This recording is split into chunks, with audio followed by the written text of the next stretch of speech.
As a New South Wales Greens MP, ਇਹ ਉਹਨਾਂ ਦੀ ਪਾਰਲੀਮੈਂਟ ਹੈ ਨਿਊ ਸਾਊਥ ਵੇਲਸ ਦੀ। It's not for me to take a position on the outcome or substance of Khalistan referendum. ਮੈਂ ਇਸ ਗੱਲ ਨੂੰ ਜਿਹੜਾ ਹੈ ਉਹ ਬਿਲਕੁਲ ਪੈਸ਼ਨ ਦੇ ਨਾਲ, ਜਨੂਨ ਦੇ ਨਾਲ ਕਹਿਣਾ ਚਾਹੁੰਦੇ ਹਾਂ ਕਿ ਜਿਹੜੀਆਂ ਵੀ ਸਾਡੀਆਂ ਕਮਿਊਨਿਟੀਜ਼ ਵਿਦਨ ਨੇ ਉਹਨਾਂ ਦਾ ਇਹ ਬਿਲਕੁਲ ਹੱਕ ਬਣਦਾ ਹੈ ਕਿ ਉਹ ਕਿਸੇ ਵੀ ਪੋਲੀਟੀਕਲ ਡਾਇਲੋਗ 'ਚ, ਸਿਆਸੀ ਪ੍ਰਕਿਰਿਆ ਦੇ ਵਿੱਚ ਜਿਹੜੀ ਪੀਸਫੁਲ ਤਰੀਕੇ ਨਾਲ ਹੈ, ਆਜ਼ਾਦਾਨਾ ਤਰੀਕੇ ਨਾਲ ਹੈ, ਉਹ ਕਰ ਸਕਦੇ ਨੇ, ਉਹਨਾਂ ਦਾ ਹੱਕ ਹੈ। ਉਹਨਾਂ ਨੇ ਕਿਹਾ ਜੀ ਮੈਨੂੰ ਇਹ ਸੋਚ ਕੇ ਬੜਾ ਇੱਕ ਧੱਕੇ ਵਾਂਗ ਲੱਗਾ, ਅਫਸੋਸ ਵੀ, ਯਕੀਨ ਨਹੀਂ ਹੁੰਦਾ ਜਿਹਨੂੰ ਕਹਿੰਦੇ ਨੇ, ਹੈਰਤ ਵਾਲੀ ਗੱਲ ਹੈ ਕਿ ਵੀ ਸਿੱਖਸ ਫਾਰ ਜਸਟਿਸ ਨੇ ਦੱਸਿਆ ਕਿ ਮਲਟੀਪਲ ਵੈਨਿਊ ਜਿੱਥੇ ਵੋਟਾਂ ਪੈਣੀਆਂ ਸੀ ਉਹ ਕੈਂਸਲ ਕਰਨੇ ਪਏ ਉਹਨਾਂ ਨੂੰ ਕਿਉਂਕਿ ਸੁਰੱਖਿਆ ਦਾ ਕਾਰਨ। ਕੌਂਸਲਸ ਨੂੰ ਵੀ ਇੱਕ ਰਗੜਨ ਦੀ ਲਾਈਨ ਹੈ ਕਿ ਬਈ ਇਹ ਪ੍ਰਬੰਧ ਕੀਤਾ ਜਾਣਾ ਚਾਹੀਦਾ ਹੈ ਕਿ ਬਈ ਫਿਊਚਰ ਦੇ ਵਿੱਚ ਇਸ ਕਿਸਮ ਦਾ ਕੁਛ ਨਾ ਵਾਪਰੇ ਔਰ ਕੌਂਸਲ ਸੇਫ ਮਹਿਸੂਸ ਕਰਨ।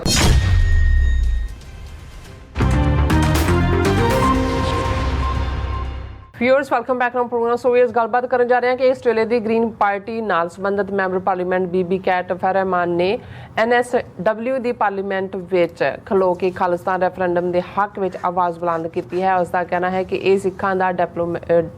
ਡੈਮੋਕ੍ਰੈਟਿਕ ਹੱਕ ਹੈ ਔਰ ਉਸਨੇ ਉਹਨਾਂ ਕੌਂਸਲਾਂ ਨੂੰ ਵੀ ਕਰੜੇ ਹੱਥੀਂ ਲਿਆ ਹੈ ਜਿਨ੍ਹਾਂ ਨੇ ਐਨ ਮੌਕੇ ਤੇ ਖਾਲਿਸਤਾਨ ਰੈਫਰੈਂਡਮ ਸੈਂਟਰਾਂ ਦੀ ਵਰਤੋਂ ਤੇ ਪਾਬੰਦੀ ਲਾਈ ਹੈ। ਸੋ ਇਸ ਬਾਰੇ ਆਪਾਂ ਗੱਲਬਾਤ ਕਰਨ ਜਾ ਰਹੇ ਹਾਂ। ਸੋ ਅਸੀਂ ਚਾਹਾਂਗੇ ਕਿ ਤੁਸੀਂ ਇਸੇ ਤਰ੍ਹਾਂ ਬਣੇ ਰਹਿਣਾ, ਦੇਖਣ ਸੁਣਨ ਲਈ, ਲਿਖਣ ਲਈ ਤੁਹਾਡਾ ਸਭ ਦਾ ਬਹੁਤ ਬਹੁਤ ਸ਼ੁਕਰੀਆ। ਜੀ ਰਾਜ ਸਾਹਿਬ ਕੀ ਵਿਚਾਰਾਂ ਨੇ? ਦੇਖੋ, ਜਦੋਂ ਅਸੀਂ ਇਹ ਬਾਰ-ਬਾਰ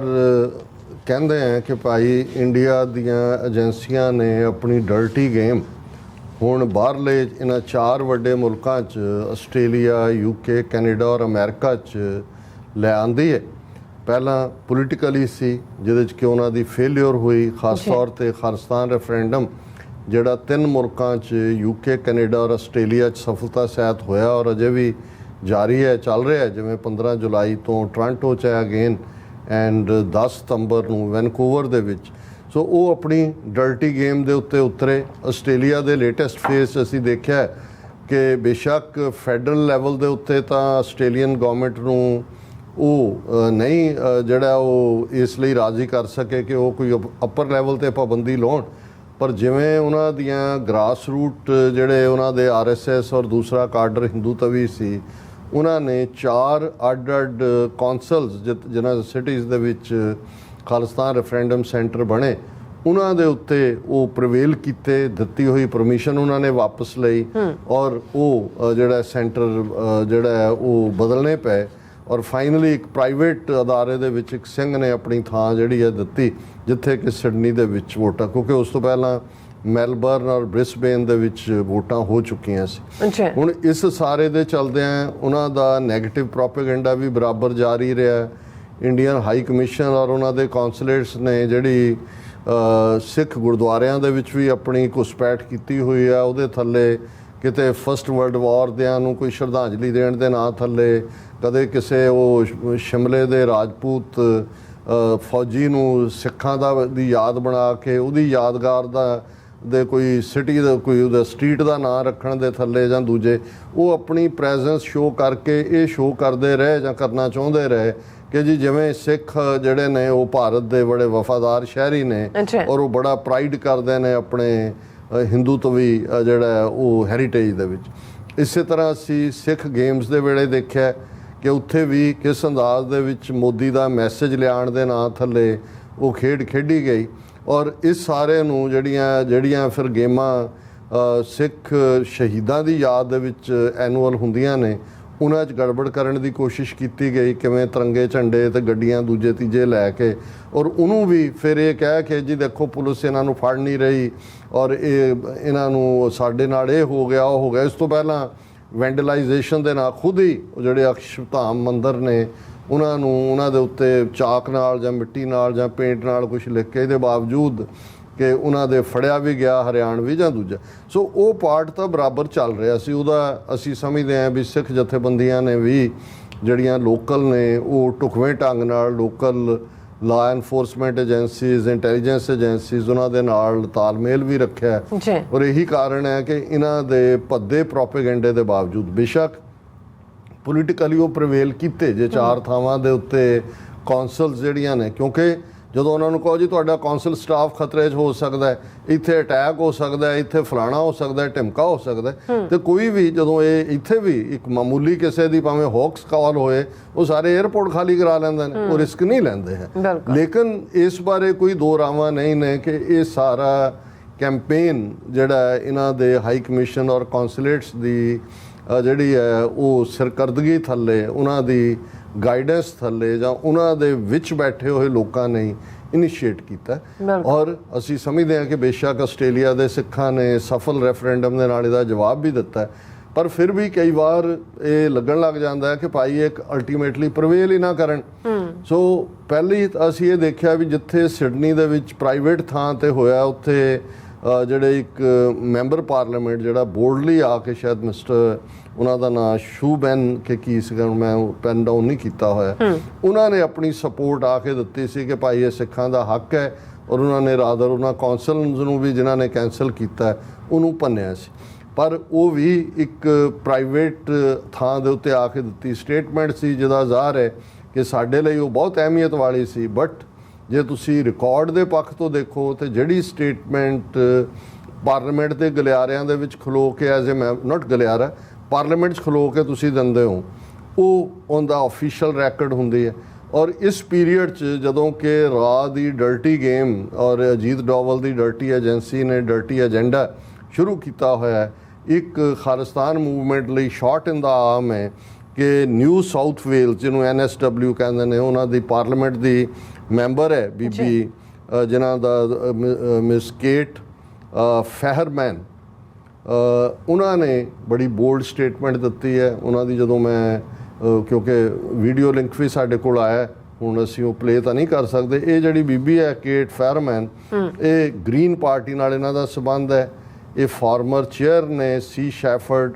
ਔਰ CEO ਦੇ ਥੱਲੇ, ਔਰ ਇਹੀ ਜਿਹੜਾ ਇਹਨਾਂ ਦਾ ਰੋਲ ਵੀ ਸੀ ਜਦੋਂ ਕਿ ਮਹੇਸ਼ ਭੱਟ, ਜਿਹਨੂੰ ਸੰਜੀਵ ਭੱਟ, ਜਿਹਨੂੰ IPS ਗੁਜਰਾਤ ਦਾ, ਜਿਹਨੂੰ 20 ਸਾਲ ਤੋਂ ਜ਼ਿਆਦਾ ਜੇਲ੍ਹ 'ਚ ਰੱਖਿਆ ਹੋਇਆ ਕਿਉਂਕਿ ਉਹਨੇ ਮੋਦੀ ਵੱਲੋਂ ਔਰ ਅਮਿਤ ਸ਼ਾਹ ਵੱਲੋਂ ਜੋ ਮੁਸਲਮਾਨਾਂ ਦਾ ਜੈਨੋਸਾਈਡ ਕੀਤਾ ਗਿਆ 2002,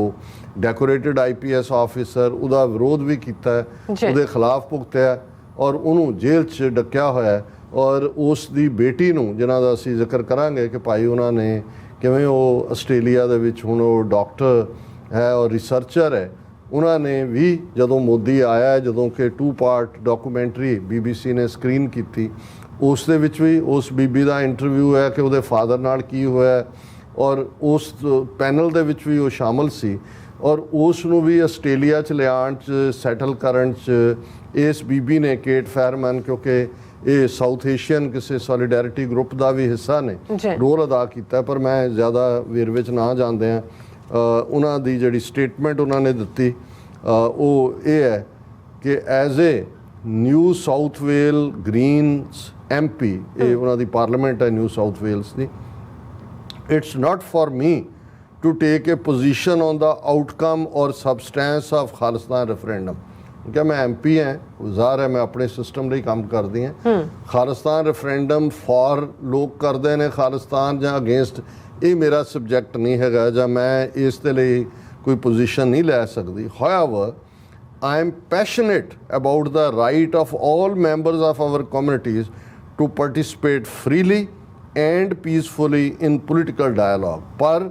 ਮੈਂ ਇਸ ਗੱਲ ਨੂੰ ਜਿਹੜਾ ਹੈ ਉਹ ਬਿਲਕੁਲ ਪੈਸ਼ਨ ਦੇ ਨਾਲ, ਜਨੂਨ ਦੇ ਨਾਲ ਕਹਿਣਾ ਚਾਹੁੰਦੇ ਹਾਂ ਕਿ ਜਿਹੜੀਆਂ ਵੀ ਸਾਡੀਆਂ ਕਮਿਊਨਿਟੀਜ਼ ਵਿਦਨ ਨੇ, ਉਹਨਾਂ ਦਾ ਇਹ ਬਿਲਕੁਲ ਹੱਕ ਬਣਦਾ ਹੈ ਕਿ ਉਹ ਕਿਸੇ ਵੀ ਪੋਲੀਟੀਕਲ ਡਾਇਲੋਗ 'ਚ, ਸਿਆਸੀ ਪ੍ਰਕਿਰਿਆ ਦੇ ਵਿੱਚ ਜਿਹੜੀ ਪੀਸਫੁਲ ਤਰੀਕੇ ਨਾਲ ਹੈ, ਆਜ਼ਾਦਾਨਾ ਤਰੀਕੇ ਨਾਲ ਹੈ, ਉਹ ਕਰ ਸਕਦੇ ਨੇ, ਉਹਨਾਂ ਦਾ ਹੱਕ ਹੈ। ਸੋ ਆਈ ਵਾਜ਼ ਗੌਬਸਮੈਕਡ, ਬੜਾ ਇੱਕ ਜ਼ਬਰਦਸਤ ਲਫ਼ਜ਼ ਇਸਤੇਮਾਲ ਕੀਤਾ, to hear from Sikhs for Justice that multiple venues had cancelled room hire citing security concerns। ਸੋ ਉਹਨਾਂ ਨੇ ਕਿਹਾ ਜੀ ਮੈਨੂੰ ਇਹ ਸੋਚ ਕੇ ਬੜਾ ਇੱਕ ਧੱਕੇ ਵਾਂਗ ਲੱਗਾ, ਅਫਸੋਸ ਵੀ, ਇਹ ਜਿਹੜਾ ਲਫ਼ਜ਼ ਹੈ ਗੌਬਸਮੈਕਟ ਦੇ ਵਿੱਚ ਕਈ ਕੁਛ ਹੀ ਆ ਜਾਂਦਾ ਕਿ ਬਈ ਇਹ ਯਕੀਨ ਨਹੀਂ ਹੁੰਦਾ, ਜਿਹਨੂੰ ਕਹਿੰਦੇ ਨੇ ਹੈਰਤ ਵਾਲੀ ਗੱਲ ਹੈ ਕਿ ਵੀ ਸਿੱਖਸ ਫਾਰ ਜਸਟਿਸ ਨੇ ਦੱਸਿਆ ਕਿ ਮਲਟੀਪਲ ਵੈਨਿਊ ਜਿੱਥੇ ਵੋਟਾਂ ਪੈਣੀਆਂ ਸੀ ਉਹ ਕੈਂਸਲ ਕਰਨੇ ਪਏ ਉਹਨਾਂ ਨੂੰ, ਕਿਉਂਕਿ ਸੁਰੱਖਿਆ ਦਾ ਕਾਰਨ, ਸਿਕਿਉਰਿਟੀ ਰੀਜ਼ਨ, ਜੋ ਇਹਨਾਂ ਨੇ ਹਿੰਦੂ ਤਵੀਆਂ ਨੇ ਪੂਰਾ ਉਸ ਕਿਸਮ ਦਾ ਕੈਂਪੇਨ ਕੀਤਾ ਹੁੰਦਾ ਵੀ ਇੱਥੇ ਇਹ ਹੋ ਜਾਏਗਾ, ਉਹ ਹੋ ਜਾਏਗਾ। More must be done to ensure councils are supported and have the necessary policies in place so events such as this can occur safely in the future। ਇਸ ਦੇ ਉੱਤੇ ਉਹਨਾਂ ਨੇ ਕਿਹਾ ਕਿ ਵੀ ਕੌਂਸਲਸ ਨੂੰ ਵੀ ਇੱਕ ਰਗੜਨ ਦੀ ਲਾਈਨ ਹੈ ਕਿ ਵੀ ਇਹ ਪ੍ਰਬੰਧ ਕੀਤਾ ਜਾਣਾ ਚਾਹੀਦਾ ਹੈ ਕਿ ਵੀ ਫਿਊਚਰ ਦੇ ਵਿੱਚ ਇਸ ਕਿਸਮ ਦਾ ਕੁਝ ਨਾ ਵਾਪਰੇ ਔਰ ਕੌਂਸਲ ਸੇਫ ਮਹਿਸੂਸ ਕਰਨ। ਔਰ ਨਾਲ ਦੀ ਨਾਲ ਉਹਨਾਂ ਨੇ ਇਹ ਟਵੀਟ ਵੀ ਕੀਤਾ ਔਰ here is what I said in parliament today, ਉਹਨਾਂ ਦੀ ਵੀਡੀਓ ਵੀ ਹੈ। ਸੋ ਅਸੀਂ ਸਮਝਦੇ ਹਾਂ ਕਿ ਵੀ ਜਦੋਂ ਇੱਕ ਬਤੌਰੇ ਸਿੱਖ ਅਸੀਂ ਗੁਰੂ ਨਾਨਕ ਸਾਹਿਬ ਦੇ ਇਸ ਫਰਮਾਨ 'ਚ ਫਖਰ ਲੈਂਦੇ ਹਾਂ ਕਿ ਸੱਚ ਕੀ ਬਾਣੀ ਨਾਨਕ ਆਖੈ ਸੱਚ ਸੁਣਾਏ ਸੀ ਸੱਚ ਕੀ ਬੇਲਾ, ਤੇ ਮੈਨੂੰ ਕਈ ਵਾਰ ਲੱਗਦਾ ਹੈ ਵੀ ਇਹ ਜਿਹੜੇ ਇਹਨਾਂ 'ਚੋਂ ਭਾਵੇਂ ਨਾਸਤਕ ਹੀ ਹੋਣ ਬਹੁਤ ਸਾਰੇ ਨਾ ਵੀ, ਪਰ ਇਹ ਤਾਂ ਸੱਚਮੁੱਚ ਹੀ ਰੱਬ ਦੇ ਨੇੜੇ ਨੇ। ਰੱਬ ਤਾਂ ਹੈ ਹੀ ਸੱਚ, ਹੱਕ, ਇਨਸਾਫ ਦਾ ਨਾਂ ਹੈ। ਤੇ ਜਿਹੜੇ ਸਾਡੇ ਲੋਕ ਸਾਰਾ ਦਿਨ ਮਾੜਾ ਫੇਰਨ ਵਾਲੇ ਜਾਂ ਦੂਜੇ ਤੀਜੇ ਗੱਲਾਂ ਕਰਨ ਵਾਲੇ ਨੇ, ਉਹਨਾਂ ਦੀਆਂ ਬੁੱਲ ਸੀਤੇ ਜਾਂਦੇ ਨੇ ਨਾ, ਉਹਨਾਂ ਦੇ ਲਫ਼ਜ਼ ਜਿਹੜੇ ਨੇ ਉਹਨਾਂ ਦੇ ਸੰਘ 'ਚ ਫਸ ਜਾਂਦੇ ਨੇ। ਜੋ ਖਾਲਿਸਤਾਨ ਲਫ਼ਜ਼ ਦਾਦਿਆਂ ਨੂੰ ਬੇਹੋਸ਼ ਕਰ ਦਿੰਦਾ,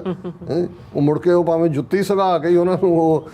ਹੁਣ ਤਾਂ ਮੈਨੂੰ ਨਹੀਂ ਪਤਾ, ਪਰ ਇੱਕ ਜ਼ਮਾਨਾ ਸੀ ਵੀ ਜਿਹਨੂੰ ਮਿਰਗੀ ਵਗੈਰਾ ਦਾ ਦੌਰਾ ਪੈਂਦਾ ਸੀ ਜਾਂ ਬੇਹੋਸ਼ ਹੁੰਦਾ ਸੀ, ਉਹ ਕਹਿੰਦੇ ਸੀ ਇਹਨੂੰ ਜੁੱਤੀ ਸਗਾਓ, ਜੁੱਤੀ ਲਾ ਕੇ ਉਹਨੂੰ ਕਰਦੇ ਸੀ ਤਾਂ ਉਹ ਚਾਹੁੰਦੇ ਸੀ। ਹੁਣ ਮੈਨੂੰ ਤਾਂ ਲੱਗਦਾ ਵੀ ਇਹਨਾਂ ਨੂੰ ਪਤਾ ਨਹੀਂ ਸੰਘਾਣੀ ਬਣਦੀ ਹੈ ਵੀ ਸਿਰ 'ਚ ਮਾਰਨੀ ਬਣਦੀ ਹੈ, ਪਰ ਕਿਸੇ ਤਰੀਕੇ ਨਾਲ ਵੀ ਉਹਨਾਂ ਨੂੰ ਸੰਘਾਓ ਜਾਂ ਸਿਰ 'ਚ ਵੀ ਮਾਰੋ, ਪਤਾ ਨਹੀਂ ਹੋਸ਼ ਆਏਗੀ ਕਿ ਨਹੀਂ। ਲੇਕਿਨ ਇਹ ਜਿਹੜਾ ਕੰਮ ਇਸ ਬੀਬੀ ਕੇਟ ਨੇ ਕੀਤਾ, ਸੈਲੂਟ ਟੂ ਹਰ ਜੀ। ਔਰ ਇਹ ਸਾਰੀਆਂ ਬਹਾਦਰ ਆਵਾਜ਼ਾਂ ਨੇ। ਔਰ ਇਹੀ ਜੇ ਅਸੀਂ ਨਵਾਬ ਮਲੇਰਕੋਟਲੇ ਨੂੰ ਯਾਦ ਕਰਦੇ ਹਾਂ ਉਸ ਦੌਰ 'ਚ ਕਿ ਜੀ ਸਰਹੰਦ ਦੀ ਕਚਹਿਰੀ 'ਚ ਖਲੋ ਕੇ ਹਾਅ ਦਾ ਨਾਅਰਾ ਮਾਰਿਆ ਸੀ, ਤੇ ਇਹ ਸਾਰੇ ਹਾਅ ਦਾ ਨਾਅਰਾ ਮਾਰਨ ਵਾਲੇ ਨੇ ਜਿਹੜੇ ਖਾਲਿਸਤਾਨ ਦੀ